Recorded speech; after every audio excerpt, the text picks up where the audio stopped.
simultaneously because there are seven very key points right now when it comes to money in your life that I believe very strongly that people need to adjust to like ASAP, especially given the current economic climates with all the changes taking place. The subject of money is very, very important. And I believe the more you know and the more you're financially literate, the better decision you can make. But watch this though, okay? There is living in the money trap. There is a money trap that's going on right now that you're living in. There's also facing your financial, reality because everybody has some kind of reality of some sort. And the truth about it is this. By the way, thank you for joining. I appreciate that, and also for the thumbs up. That's probably click and pull. You could post and let me know.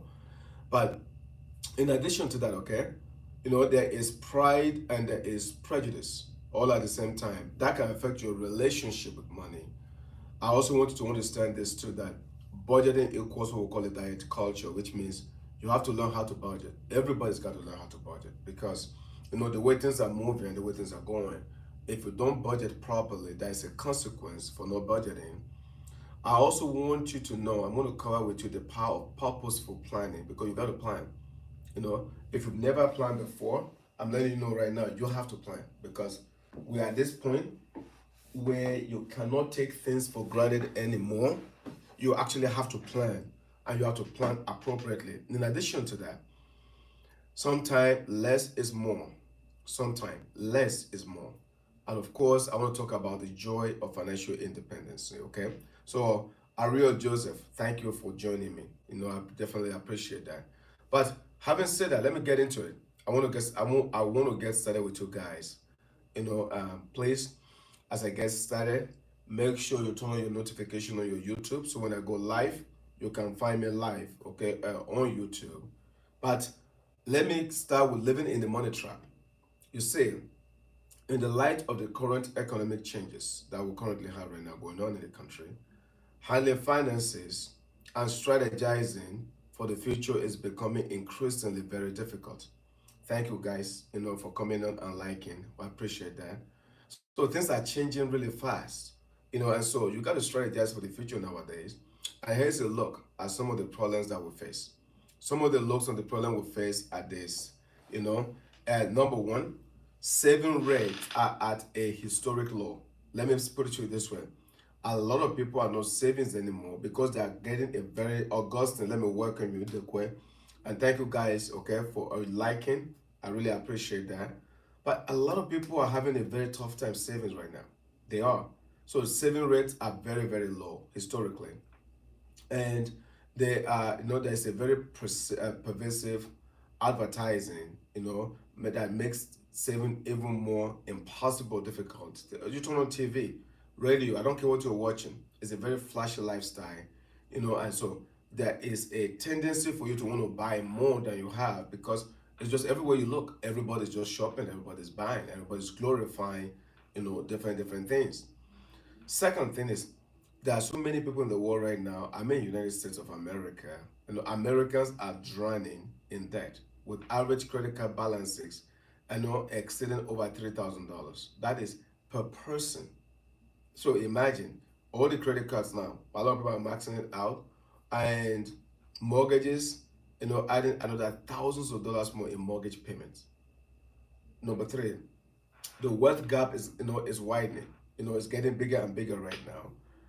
With most Americans seeing little income growth since 1970s, so the income is not moving as much. CEOs earn more daily than employees earn in a year. Let me say that one more time. We have more CEOs that earn daily than employees earn in an entire year.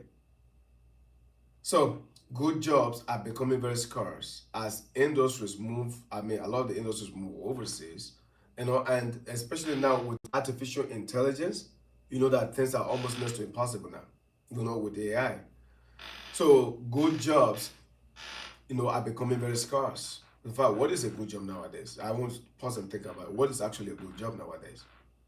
Then, in addition to that, okay, you got healthcare and food costs that are outpacing inflation. So I'm going to cover all of this stuff with you guys so that we're on the same page, so that they can really prepare accordingly for the things you need to do. And by the way, thank you guys for all the likes. I appreciate it. So, so right now, the uncertainty, with the financial system, especially, and by the way, healthcare and food, that's a different ballgame. We've got issues going on there.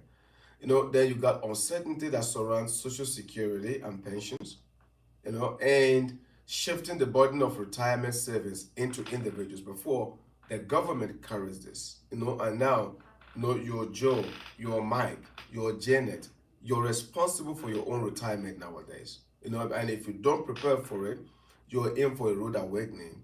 Then, in addition to that, folks, there is the financial system that relies on faith, with banks creating money through loans.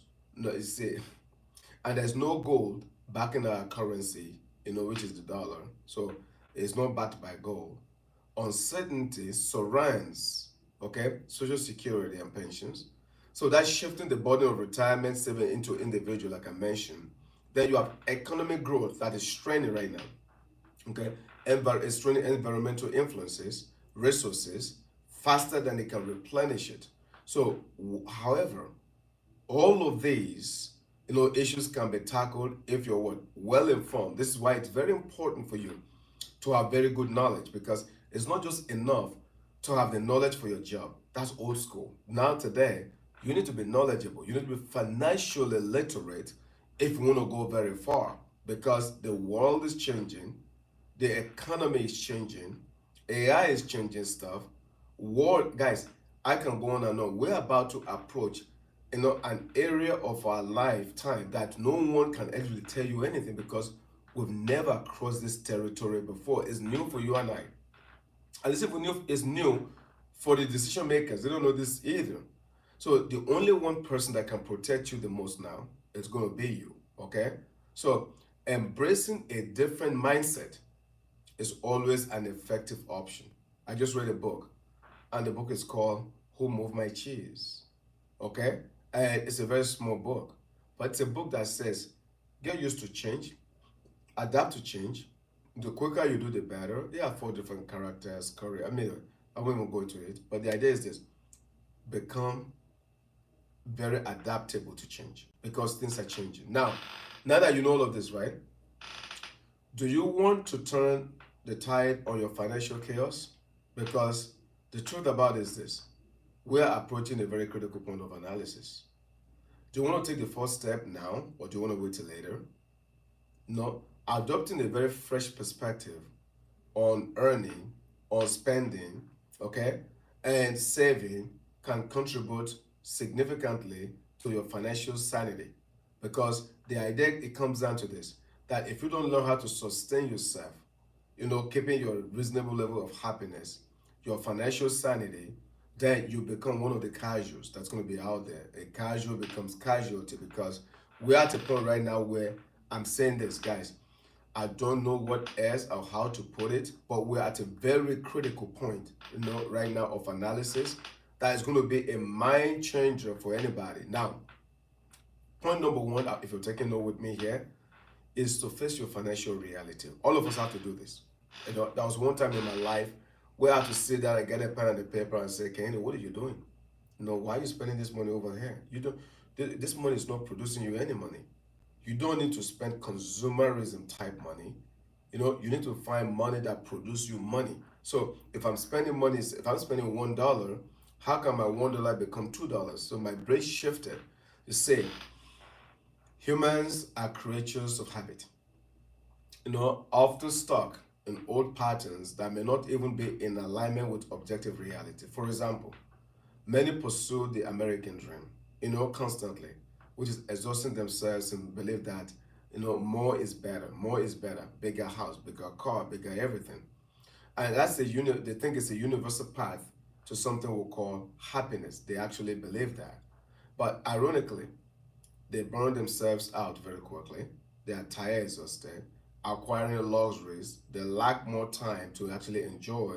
So, conversely, while some claim money can't buy happiness, others habitually actually shop to feel better, because the people believe I can go to the mall and buy things, and when you're feeling a little depressed or under, you feel like when you go shopping, you lift yourself back up. That's the habit that people create. So I want to think about this. Either sadness or loneliness, no, or boredom. They all drive consumption as a temporary fix for what we call what inner issues. They do, because these issues are actually internal. They're within you. However, guess what we do though? Okay, we placate those issues, by either drinking too much, shopping too much, some indulge in sex, and the list goes on and on. But the whole idea is so what? To placate completely what is really bothering, which is what? Your inner self that's not in alignment. So, what I was saying here is over a period of time, the thrill of possession, you know, does, but the habit continues. So now that you understand this basic stuff, okay, I want to start thinking one person's useless junk is another precious antique. Let me repeat that again. What you think is useless to you, for somebody else, it's very, very precious. So to overcome old prejudices, you have one and I do. You have to create a new financial roadmap. Everybody needs a roadmap. And it doesn't require advanced math, you know, you just have to have some basic calculations. In other words, you can start whenever you are, wherever you are, and both financially and psychologically, just enjoy the process and ignore exactly the tension that surrounds the fact that, oh my God, I want to do this. Just ignore that. Enjoy the process and move at your own pace. But you're moving at your own pace towards what? Towards your goal. So, step number one is to first figure out your net worth. So, what's your net worth? But you don't understand, I don't have any money going on right now. You have no clue what's going on in my life. Easy, easy. It doesn't matter if it's positive or negative. The first thing is, what is your net worth? Do you know your net worth? Okay, even if it's negative, do you know how negative it is? If it's positive, do you have a number to it? Because everything has to be quantified. You got to be able to quantify. It's math. So you start by calculating your total lifetime earnings. Estimate all sources of income, official and unofficial, by the way, as best as possible as you can. Gifts and summer jobs from teenage years can't everything. Okay, next, list all of your assets. As you list all of your assets, including liquid, by the way, liquid cash, your checking accounts, your savings accounts, and your fixed, including your house, your car, all of those things. List them all, okay? Because you see, when you list all of those things, I'm even talking all liabilities, including mortgages or car loans, okay? Your credit card debts, other outstanding loans, list everything. Then you subtract your total liabilities from your overall assets to calculate your net worth. This is very, very critical because you need to be able to understand, at least at the basic, what is your net worth. You see, be mindful of your consumption. The more you buy, the greater your environmental footprint. Your footprint. So be very, very mindful of your consumption. Think more about your contribution as opposed to your consumption. By the way, thank you guys for liking. I appreciate that. Please like and share for me, okay? Now, next is talking about your pride and prejudice versus your money. You see, once you've nailed down your financial situation, I actually know where you are at. Like you're very precise, your dollar figure, you know where you are on that. Then people usually talk about how to earn, how to spend, how to invest, how to save money. But what does that really mean? Let's dive into 4 critical perspectives to understand money better. Number one, it's called the practical realm. It means it covers all your daily financial transactions, which is very crucial knowledge for everyone. So you actually have to figure it out. What is my financial transaction on a daily basis? Okay, you cover your financial transaction daily. You want to know where's your money going, how much money are you spending, who are you spending it on.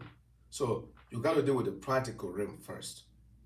Second, you got to deal with the psychological realm. What is the psychological realm? That one encompasses your beliefs about money. What kind of relationship do you have towards money?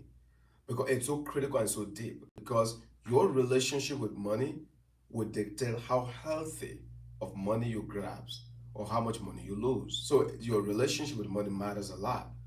In this case, you're looking at something we'll call, like your echoing, your parents' relationship with money and how that echoes in your life, your relationship with your finances, their views on money, but safety, power, social acceptance, or even what we call your subconscious belief about money. All of those have to be taken into calculations because you see, you are a product of your parents or whoever raised you. So that is a dynamic that is very psychological by nature. Then the next one is to look at the cultural realm. Cultural realm refers to how different societies perceive the use of money because you see, it includes your shared beliefs about its value of money, the role that people money plays in people's lives, in the economy, And by the way, it's a long list because this is the area where your social norms and expectations of money can really can increase or decrease your cash flow. For example, money often symbolizes success and independence in North America. So if you have a lot of money, people just assume you're independent, and it puts you on a certain type of social elite. Okay. While in other cultures, it may completely have a different views altogether. So you could have all the money in the world, but there are still rooms you can get into. So every society has a different cultural attachment and a cultural realm to money. So I cover practical realm, psychological realm, cultural realm. The next is called the personal responsibility realm. Let's talk about that for a second. By the way, I thank you guys for putting a like. But if you enjoy my message here, I would love, let me say that again. I would love, if you take a moment and give me a thumbs up, I would love that. Thank you, Augustine, like you did. And I think Ariel also did. So I appreciate you guys. I'll take a second to do that. Let me continue here. Okay? The personal responsibility realm. This empowers you to let go of preconceived notions, all of your notions about money. Here and now, you must understand that money is just a token exchanged for life energy. That's money. It's a token that's exchanged between you and I for our energy. For real. Okay, now watch this. Our life energy is very finite and it's very tangible. It really is. Whereas money has no intrinsic value. The only value money has is the one we attach to it. So now that you consider the role of money in your life, let's proceed. You see, you got to create your balance sheet. Everybody needs one. Think about the time and money needed to maintain your job. Think about that for a moment. Calculate your real hourly rate by accounting for job related expenses and also additional hours spent on work related activities.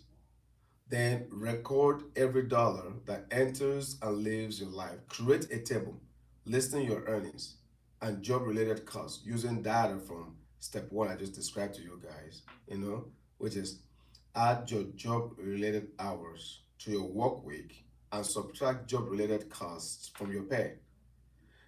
Listen, the moment you start examining work related expenses, you know what happened? It becomes easier when you're considering money from multiple angles. Things that to get easy for you. With a very fresh perspective, you can set priorities that align with your values and goals. You'll be able to do that with no problem. Next, you have to reflect on the resources spent, okay? Resources that you spend to be able to do what? To maintain your values and your goals. You have to be able to do that. Is it worthwhile? Did you spend this money the right way?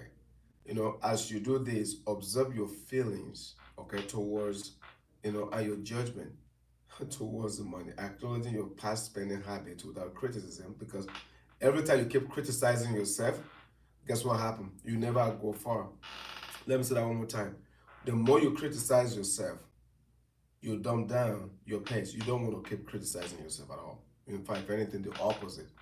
So your ability to engage with life's challenges empowers you to make progress regardless of your circumstances.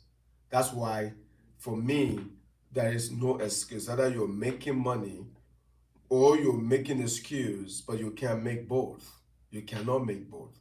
So I look at people and I say, Do me a big favor. Yes. Can we go make money right now? Okay.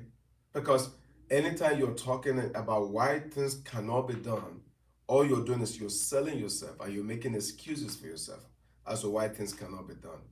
In today's world, nobody cares about excuses anymore. No. It's either you're making money or you're making excuses. But excuses doesn't pay the bills. You don't go to the grocery store and you give them a very valid reason why you can, why you need to buy groceries and walk out without paying. No, it doesn't work like that. You know, or your electricity. I'm not going to pay the bill, but I want to enjoy the light. It doesn't work like that. Or you have a car, but you haven't made your car payment. It doesn't work like that. So it's either you're making money or you're making excuses, but excuses doesn't pay the bill. So your ability to engage with life's challenges empowers you to progress, regardless of your circumstance. And that's why it's a big deal. So now that you understand all these basics right here, let's talk about budgeting. Budgeting equals diet culture because understanding how your money is spent, and earned is a very pivotal step towards financial intelligence and even financial freedom. You see, you start evaluating information, but with a spoiler alert, because it's not just about budgeting. No, because budgets, much like diets, often fail. Budget can fail too. So no one starts life knowing what a calorie is. No. Remember, how you indulge in treats as a child just because you enjoy them is exactly how you indulge in other aspects of your life as an adult. So therefore, when it comes to this, I do not want your fixation, okay, to be on one point, which is, oh my God, you know what? I just need to be sure that I, take good care of myself, completely. I am not, subscribing to my dieting. I am not budgeting the way. Don't do that kind of stuff at all. Because you see, you have to secure your financial future by saving regularly, and even small amounts that add up over a period of time. So if you have to put money aside on an incremental basis, and the better still, if you can make it automated, then your money is going to keep coming for you. It's going to keep coming for you. You see, diets often fail because they address the symptoms rather than the root cause. That's why somebody that's fat, that lost weight, few months later they get fat back again. If you know someone that did a surgery, they stay really fit, and then a few months later they gain all the weight back again. You see, someone on a diet may say they are starving, but they're actually struggling to break bad habits. That's how money works. Oh, by the way, I can't pay my bills, I'm struggling. No, you're struggling because you still need to break bad habits that you have. So, given these parallels,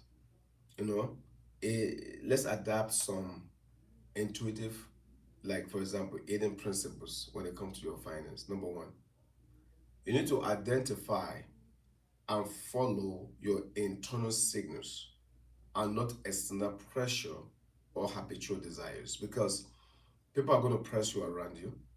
The Joneses, they want to be like them, to act like them, to eat like them. If you follow what people do and that's what guides you, you are in a financial peril. You don't even have a shot. Zero shot. Zero. You're going to have to make sure that you take matters in your own hands and actually do what you're supposed to do. In this case, you know, okay. You should put yourself, excuse me for a second here, okay? Okay, good. So you should put yourself in a position where you are truly and indeed, are making a difference specifically in your finance. Now, think about this for a second, okay? You need to be able to change your spending patterns for the long haul because short and strict experiments often end with frustration and relapse. So you have to have system in place to guide you, to lead you, but you have to stay very true to the system. Because if you don't stay true to the system, it's like a diet, you fell off of your diet. That's your finance for you in that sense. You see, With this in mind, we can proceed to the next step, which is you got to track your finances for a month. Track everything for a full entire month. It will give you a comprehensive view of your spending habits. What habits do you have with money? Beyond just simplified budget categories, it will actually track your behavior for you if you do it for an entire month. Doing this will provide you with a clear, tangible reflection of your reality, and better still, okay, it will help you to understand the return of time and money over your efforts. You see, you got to consider using even your iPhone, smartphones, or different apps. I mean, on the phone, because these apps, okay, will help you keep. It will help you keep a very good notebook. That will literally, help you because overall things can be very cumbersome and very hard. But if you use different apps can simplify things for you. Get creative, treat it like a game, like a game. And you'll find the effort is worth it, completely worth it. With consistent tracking, you will start to notice patterns and areas for improvement, ultimately leading you to a better financial health and peace of mind. This is extremely important, folks. Now, having said that, but again, for all of you guys, I know some of you are posting questions, some of you are posting comments. If you don't mind, make sure you take a moment and like, this live. I appreciate it. Definitely. I want to get more of the likes coming in because I want to be able to get this information to as many people as possible. Financial literacy is my cause. So I'm not into entertainment or messy stuff. I'm all about financial literacy. You know, the next point is called the power of purposeful planning. Planning. They say proper planning prevent poor performance. Such a true statement. So true. You see, fulfillment is relatively easy to understand if it involves food or other temporary pleasures. What do I mean? Think about this. You must have a sense of purpose first for a fulfilled life to happen to you.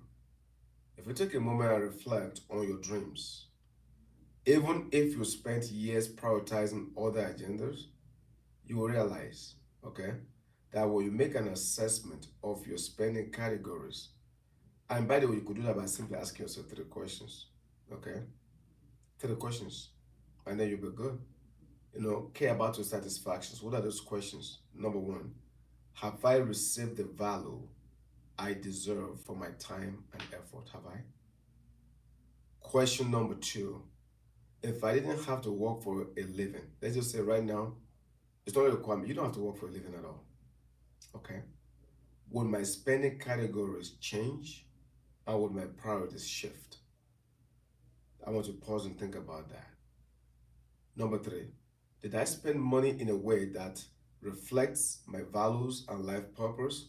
Or do I just spend money just for spending's sake? So those are questions you have to ask yourself first. Because you see, aligning all aspects of yourself is a very crucial element. And any misalignment can obstruct your vision completely. So you don't need to undoubtedly know what you have to do without a job or to change a career. But asking these questions isn't just about dissatisfaction, not at all. In fact, it's about enhancing your job satisfaction by ensuring your choices are in alignment with your values because everything has to be in synchronicity. And if you can keep things in synchronicity, then obviously anything you're looking for, you can 100% achieve. You see, if you if you invest in experiences and personal growth, let's just say you take that to heart and you invest in personal growth. Guys, I'm a very big believer in personal growth. I believe in a growth mindset. I believe that you're only going to get to the next level of your life when you make the right decision for yourself. I believe that you need to read a book every day, or at least read some pages of a book every day. I just believe that I believe in meditation. I believe that you need to take a walk in the park by yourself. I'm just one of those people that believe that your mind and your talent, like the Bible said, will create room for you. I'm a big believer in that. So, having said that, right, You need to invest in experiences and personal growth. You need to, not just material goods, because the offer lasting development when you really put time into developing yourself, who you are as a person. Who you are as a person will take you far than any money, because money comes and go, but you will forever live with yourself. You can't avoid yourself. Who you are is who you are. So you see, the next one is for you to go long term, go very long term. Keep track of your income and expenses, in a graph for at least a full year, a whole year. The real learning and enjoyment come from plotting your figures month by month. Initially you might find that your expenses exceed your income. Then the realization can prompt you to start cutting back on your spending, because now you're realizing when I'm spending more than I'm making. Even though you know that before, but you to do it is very different. The realization allow you to start redefining your relationship with money, and everything evolves over a period of time, and it's pretty powerful, guys. You see, did you know a 2024 study this year, 2024 study, by Smart Asset, found the average person needs more, like about $96,500 annually to even live comfortably in the major US cities. Did you know that? So if you're not making 96,500 and you're living in a city in the United States, you're in trouble. So imagine people walking around without making this kind of money. The next is called less is more. Less is more. You see, frugality is about truly appreciating the value of your life. That's frugality. And the things that you use. Feeling like you have nothing to wear, even though your closet's overflowing with clothes, is a sign of what? Wastefulness. However, if you have worn and enjoyed those items many times, your closet size then is the problem. So you see, frugality isn't just about recognizing the harm of relentless consumption, but also about savoring what you have long after the initial thrill of your purchase. You see, it's always about your thoughtful spending, finding joy in the non material, and understanding the pitfall of always wanting more. I want a bigger house. I want a bigger car. I want a bigger this. I want a bigger that. So sometimes less is more. Less is more. There is also value in frugality. Okay? There's value in frugality. Let me explain what I mean. You see, avoid advertising, that tempts you to buy things that you don't need. If you see those kind of advertisements, avoid them. Because all it will do is what? Push you to go spend money that you don't want to spend. You protect your environment in this case.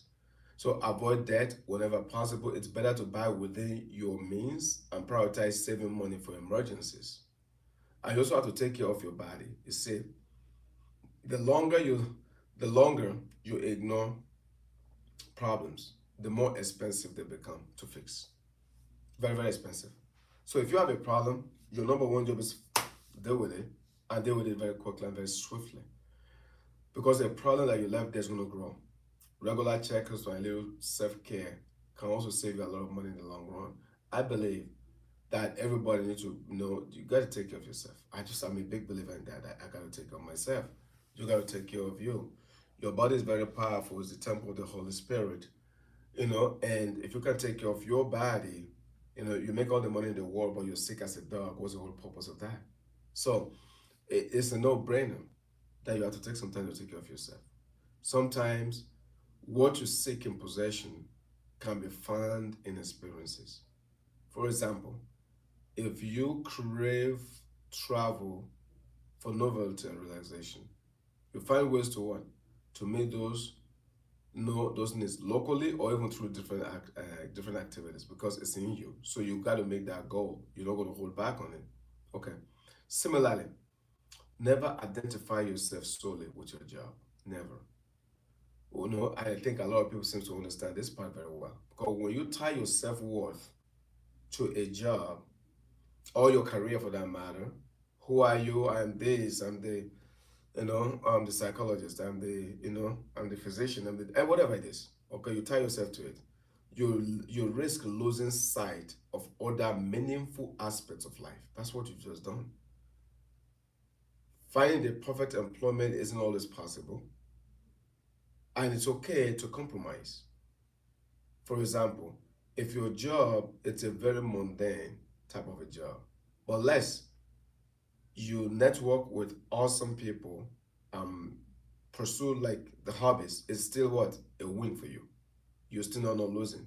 You see, you gotta focus, on being true to yourself rather than what, rather than seeking approval from others. I always say this. Every time you're looking for other people to approve of you, you know what you're saying to us? You're saying to us that you truly are not deserving yet. That's what you're saying. Because your win comes from within, it's not from outside. That's why I said the outside catches up with the inside. It's never the other way around. So you got to spend your time on you. Oh no, but I want a car, I want this. Let the law of attraction kicks in. The law of attraction, you know, doesn't work for everybody. What do you mean? The law of attraction only work, for certain people. What are the requirements for the law of attraction? It's very simple, guys. It's very, very simple. The law of attraction only attracts that which you are, not what you want. It's like a magnet. Magnet attracts other magnets. So in reality, it's the same thing with the law of attraction. The law of attraction only attracts that which you are, not that which you want. So there's a fundamental divide between the two. So having said that, there's a beauty about the joy of financial independence. There's a major beauty to that. You see, after following your previous 7 steps and tailoring them to your situation, you'll be ready to take your, no, step number 8, which is what to think about investments. There are two main types. Number one is called speculation, also known as speculative. The second one is called debt instruments. Let me break it down, okay? Speculative are like stocks, real estates, venture capital, where you hope for value, appreciation, and profit. That's that side. Then there's a second side. Second side is called debt instrument, DEBT. Debt instruments similar to bonds. These involve lending your capital and earning interest on your money. At the end of the term, you get your money back plus your interest. So you got speculative on one side, and then you got debt instrument on the other side. You see, folks, the second option is safer. So let's focus on that. Let's say if you have $500 right now in your savings, let's assume that. Consider it a capital and invest it in a 5% interest rate bond. You earn about 2.28% per month for the bond's life. For the bond's life. The money may even like really seem small, but the benefits grow significantly over a period of time, meaning your investment income can actually cover all of your expenses. This is how powerful this could be for you. You see, you can hire a trained professional to make wise financial decisions for you, but take time to also educate yourself because I'm very big in financial literacy. You need to self-educate. After all, it's your responsibility because no one cares about the outcome rather than you. Because at the end of the day, it's who? It's your outcome. That at the end of the day. Remember to be generous with your blessings and accept help from others to enrich your relationship. So be very, very enriched to this. Now, one area I also wanted to cover with you guys here is this. Okay? That everybody, everybody needs to have something we call a passive income. Yes. Passive income is so powerful. This is notice that income that you make when you're not present. That's why it's called passive income. That means your income is not, you don't actively have to be present for the money to come to you. Rich people have perfected passive income system. Poor people have perfected active income system. And majority of the world is what? Active income. But I'm here to tell you that you do have options, okay? You do. See, when your passive income fully covers your expenses, you can move to a different level because you need to develop enough passive income to cover a lot of your bills. You see, celebrating what we call or your ultimate financial independence is the goal here. You know, it's so powerful. It is a goal. You will no longer have to work for money, but that doesn't mean that you stop working. So with this kind of newfound freedom, you can enjoy very simple pleasures, pursue your dreams, spend more time with family, etc., etc. That's very practical. However, that's passive income though, by the way, passive income. However, the choice is entirely yours. No one can force you to do anything. It's yours.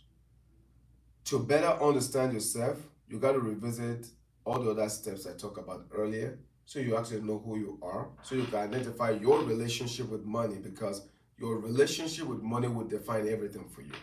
Everything. Believe in yourself and your abilities and stay patient and motivated because you see, eventually you'll reach a step and you'll continue to grow because you remember the key is not how quickly you achieve your financial success, but the journey and the lessons learned are learning exactly that way. That's it.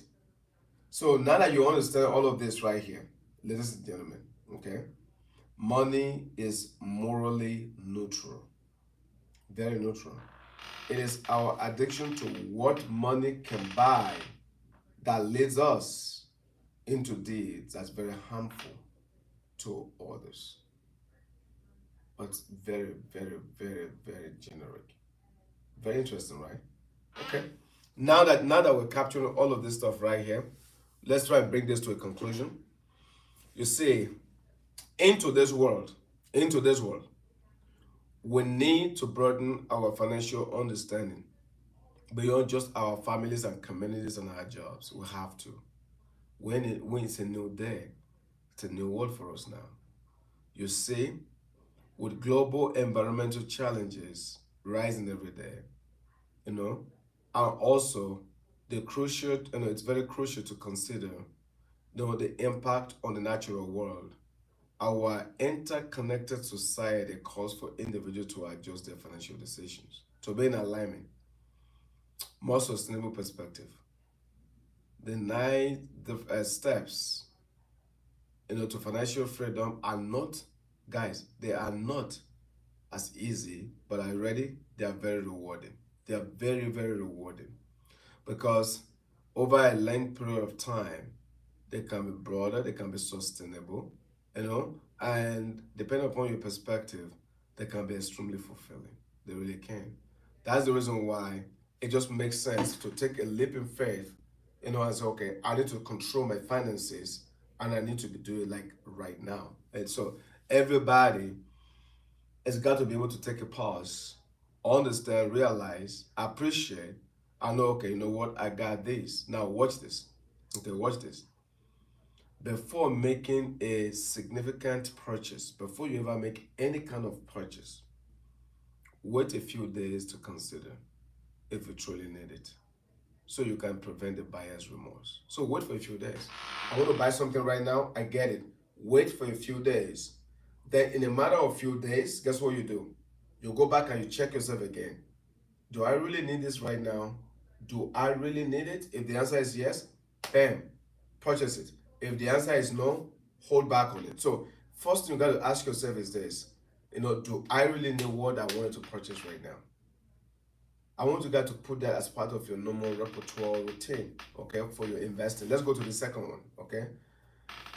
Contribute to retirement account. Contribute to retirement accounts to secure your future and take advantage of what we call the tax benefits. You see, there's tax benefits all over the place. There's tax everywhere, and there are tax benefits. But you got to play your part. You got to play your role. You got to be sure that that you're taking advantage of what you are eligible for, because If you're eligible for more tax and stuff like that and you're playing around with that, I mean, you're eligible for tax breaks, you're playing around with that, I don't know. There is this. You need to be able to max out your money, your cash, in the right way. Three things, third thing you should do. You should learn the basic of life skills like fixing leaks or fixing leaks or baking to enhance self-sufficiency and to save money. You know why? Guys, I'll put it to you this way. You know, I'm the kind of a guy that says, hey, I'm in the world of financial. That's me. So my space, I'm in the financial space. That's my space. So in my space, I am very, very maniacal, like more like extremely maniacal, to be quite honest with you. So that space is a very sacred space for me. But you know what I don't do? Other things and other aspect of my life, I'm like, no, I got to what? I got to delegate those out. But when I delegate them out, I also have to do what? I also have to put money. I also have to put money to it. So it's extremely important. I'm almost finished. I don't know if you guys are talking to me. So it's extremely important to be able to guide things, the right way. But let me put it to you this way, guys. And by the way, thank you guys for being with me here. The most important thing I want to really pay attention to, is this. There comes a time in your life where you have to make serious financial decisions. The decisions you make, you're going to stay with for the rest of your life. It's not debatable. You can't hide from it. These decisions will dictate exactly who you eventually become because either science or spirituality or quantum physics and it is or quantum mechanics, astromechanics. By the way, it doesn't matter what area you look at. We know one thing for a fact that the more you feed your mind and your brain and you buy into what we call a growth mindset, the better the quality of your life is going to be. Because at the end of the day, who you are exactly is a pure reflection of exactly who you are within yourself. Because the material possession only reflects a doubt, which is internal. And at the end of the day, it's not how much money you really make, it's how much money you keep. But if you have all of the money also, what do you do with the money?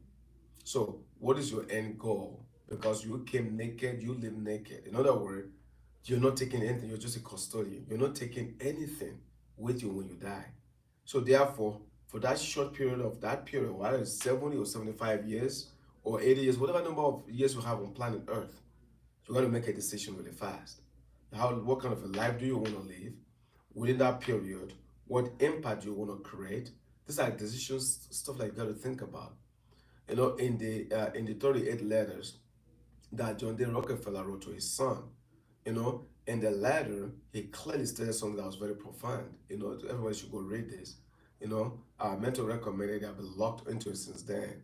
But in the letter, the guy says something that was, to me, it was very, very profound. Very, very profound.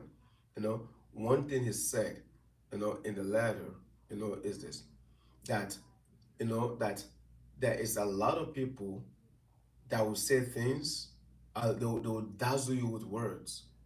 But it says they'll make promises and all kind of stuff. Don't judge people by what they say, but judge people by what they do. They're very, very profound. So, in my space, I'm specifically looking to see everybody around me. What do you say you were going to do? How often did you do it? Like I'm very, very, very clear on this. And I watch.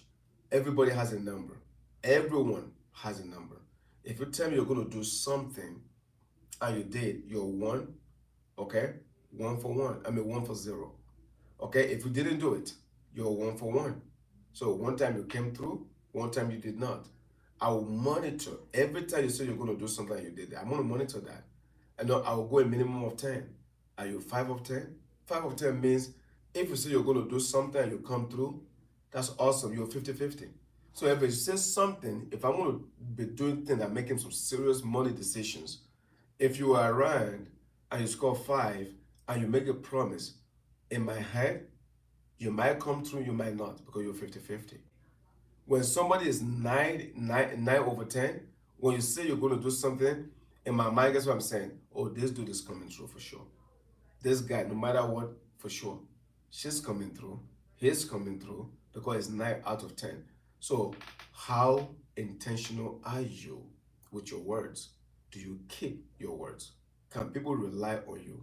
Because don't forget, the quality of your life will never be better than the quality of the words that's coming out of your mouth. If you like my show today, subscribe to my channel.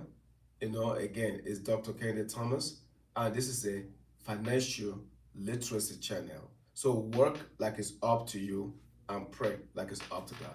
Thank you for joining me today. Bye, everyone.